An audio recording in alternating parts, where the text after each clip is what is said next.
E aí, olá pra você? Cara, uma das coisas mais importantes pra cultura pop e pra histórias em geral, na verdade pra qualquer tipo de coisa que comunica algo, né? Quando você vai ver pra publicidade, marketing, enfim, toda mensagem, o elemento mais essencial dessa fórmula, né, desse processo é a identificação. Você tem que se identificar com aquilo de alguma forma. E quando a gente fala de cultura pop, né, os personagens que estão por aí que a gente tanto ama, a gente gosta deles porque de alguma maneira tem alguma coisa ali naquele personagem, naquela persona que remete a gente, identifica a gente. E pô, se você tá vendo esse vídeo, provavelmente você é brasileiro, assim como eu, faz parte da cultura latina. E a gente sabe que sempre que aparece um personagem que faz parte dessa cultura também, tem parte do DNA latino ou brasileiro, enfim, dá aquele quentinho pra gente. E como essa semana tá chegando nos cinemas um filme de um super-herói latino, né, o Besouro Azul, eu pensei que seria muito legal falar dos meus 5 personagens latinos favoritos da cultura pop nesse quadro novo aqui no Colmeia, que é o quadro de listas, onde a gente sempre vai fazer um top 5, top, enfim, um top alguma coisa de algum tema que a gente quer falar. Então bora lá, é sobre isso que a gente vai conversar hoje, depois da vinheta.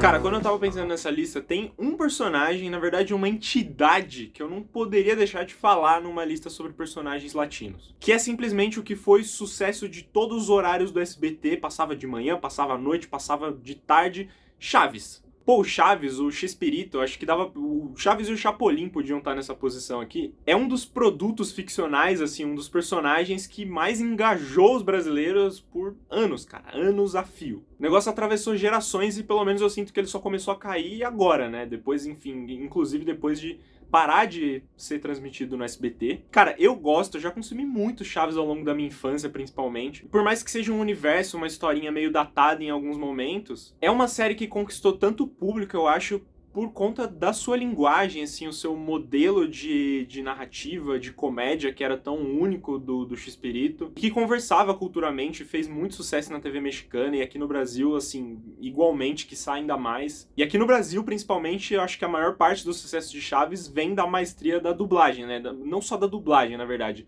Mais do que isso, a localização do texto. Pô, quantos momentos icônicos a gente tem que são piada de senso comum na nossa sociedade até hoje, que vem dessa localização que é genial feita pro Chaves. O fato do Seu Barriga ser corintiano, se eu não me engano, assim, e tantos outros momentos ali que conversavam diretamente com a gente que tava assistindo, várias piadas que eles mudaram, né? Colocando nome de lugares que a gente conhecia, pessoas famosas. Enfim, Chaves é um grande marco da produção audiovisual mexicana e um grande marco aí da cultura pop latina pra gente. Agora indo pro lado das animações, tem uma animação da Disney que inclusive foi idealizada, né? Foi encomendada, na verdade, pra ser um grande estouro, um grande sucesso, mas acabou não conquistando tanta gente lá fora. Só que aqui no Brasil é muito difícil você encontrar alguém, pelo menos as gerações ali dos anos 90, 2000, que nunca tenha assistido e não goste da nova onda do Imperador. Ah, é. Só que o personagem que eu escolhi pra essa lista aqui não é o Cusco, não. Pra mim, o melhor personagem da nova onda do Imperador é o Kronk. Cara, simplesmente porque ele é o cara mais carismático do filme. E a concepção dele também é muito legal, né? O tipo de personagem extremamente cativante, aquele cara que é brutamontes, mas ele é todo sensível, ele é empático, ele é energético, animado. E ele é posto ali no filme, né, como um capanga da vilã, e ele é aquele tipo de capanga meio atrapalhado. Pô, simplesmente o Kronk tem os melhores momentos de comédia desse filme. E não é à toa que ele ganhou um filme solo, né? Depois da nova onda do Imperador, a gente tem a nova onda do Kronk, focados na história só do Kronk, na grande ambição dele com cozinha. Enfim, não dá. O Kronk é um daqueles caras que, se fosse personagem de RPG, seria um daqueles com carisma lá no talo, e se ele te pedisse um like, por exemplo, você não teria como negar. Tá. Like, inscrição, sininho, enfim, você não teria como negar, então, pô, já vem aqui embaixo e faz tudo isso, que é rapidinho, você não precisa nem parar o vídeo pra fazer. Não te custa nada e contribui muito pro sucesso do canal. Agora, vamos falar de Miguel O'Hara. O Homem-Aranha 2099, outro personagem aí com DNA latino em suas veias, e um daqueles super-heróis badass, tanto no visual quanto no conceito, na atitude.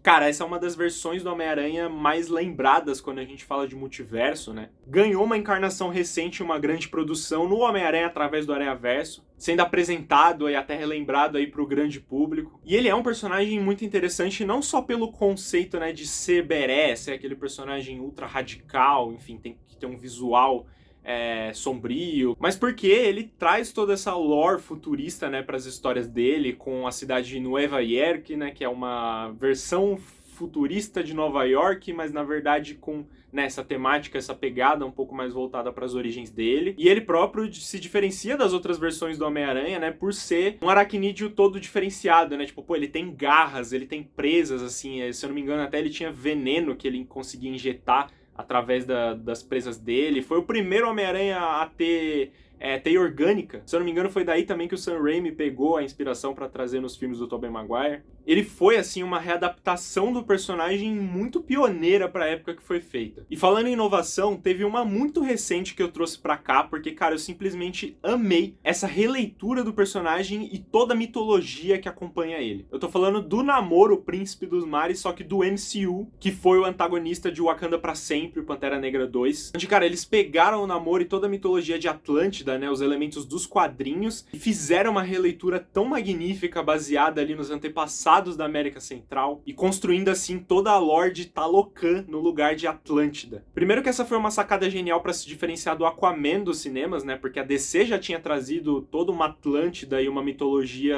submarina para os cinemas, e a Marvel não podia fazer igual, tinha que se diferenciar de alguma maneira. Eles conseguiram se diferenciar muito bem, trazer algo que é realmente único, que conversa com o universo deles, agrega pro filme, traz pontos pro debate, né? A gente tem o Pantera Negra 1 falando dos povos africanos, aí a gente tem o 2 também falando de outros povos originários, e poxa, trazendo essa cultura de uma maneira muito forte, causando muita identificação pros povos latinos nesse filme.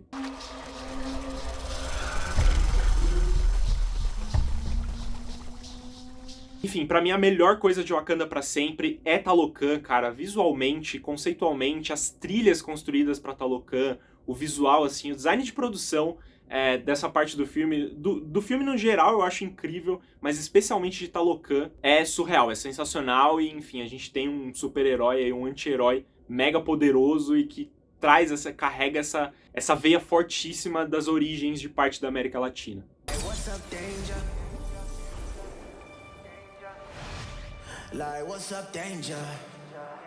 A gente chegou numa parte da lista agora que vocês vão falar, putz, mas de 5 ele falou de 3 super-heróis da Marvel. Pois é, porque essa aqui é a minha lista e quadro de lista sempre vai faltar alguém pra falar, então já te convido a vir aqui nos comentários e dizer qual o personagem latino faltou nessa lista. Não precisa ser só super-herói, eu tô falando aqui de personagens no geral, de qualquer tipo de mídia, livro, filme, série, mas é óbvio que o primeiríssimo nome que me veio na cabeça pra pensar nessa lista aqui, e o meu personagem, cara, um dos meus personagens favoritos de todos e com certeza o meu personagem latino favorito é o Miles Morales. Sim, tecnicamente o Miles Morales é norte-americano, enfim, ele é nascido no Brooklyn ali, mas ele carrega ali, inegavelmente consigo, parte do DNA latino também, por ter uma família porto-riquenha, né, a mãe dele. Mas, cara, o Miles tá nessa posição aqui, tá nessa lista aqui pra mim, pelo personagem que ele é. Não só por ele ser um personagem latino, mas porque o Miles Morales, como inclusive eu já cheguei a comentar em alguns conteúdos por aqui no canal, é o Homem-Aranha, é um dos personagens mais identificáveis, queridos e favoritos de todo mundo, que permite, né, uma das belezas do Homem-Aranha, permite essa vastidão, assim, é um personagem onde cabe todo esse multiverso de versões e de culturas e de poderes. Basicamente dá pra ter um Homem-Aranha pra cada um de nós, mas a gente tende a canalizar a paixão em algum protagonista, alguém, né? Como é o caso do Peter Parker, o Homem-Aranha original. Mas pra mim o Miles Morales é uma versão aprimorada do Peter Parker.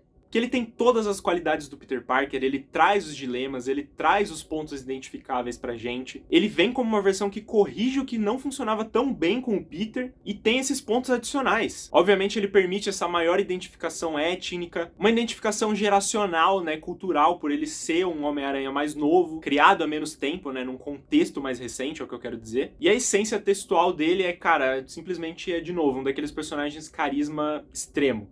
Pô, não é à toa, para pra pensar que o Miles Morales foi criado em 2011 ali nos quadrinhos e hoje já é protagonista de jogo de videogame, trilogia de filme, né, por mais que o último ainda não tenha saído. Tá confirmado pra live action, é um dos personagens mais pedidos pra vir pra um universo live action, pra vir pra um universo Marvel da vida, por exemplo. Mas é referenciado em cosplays e, enfim, das mais diversas mídias. O Miles é com certeza um dos super-heróis mais bem construídos de todo o panteão de heróis que a gente tem e um dos personagens da cultura pop mais cativantes que a gente tem hoje. Muito bem, porém, como eu falei, com certeza tinham dezenas de outros personagens que poderiam estar aqui nessa lista também. E eu quero que você diga pra mim qual é o seu personagem latino favorito, quais são os seus 5, enfim, se você quiser fazer uma lista aí também. Fica super à vontade aqui na aba dos comentários. Se inscreva no canal para receber os próximos conteúdos do Colmeia. E se você quiser apoiar a gente ainda mais, aqui embaixo tem o botão do Valeu Demais, onde você pode contribuir com uma gorjeta ali do valor à sua escolha. Deixar um comentário especial, destacado, né? E ajudar a gente a produzir conteúdos de cada vez mais qualidade aqui. Vou ficando por aqui porque eu ainda não assisti Besouro Azul, então eu vou lá correr no cinema para conferir. Quem sabe essa lista aqui não vai se atualizar depois que eu assistir,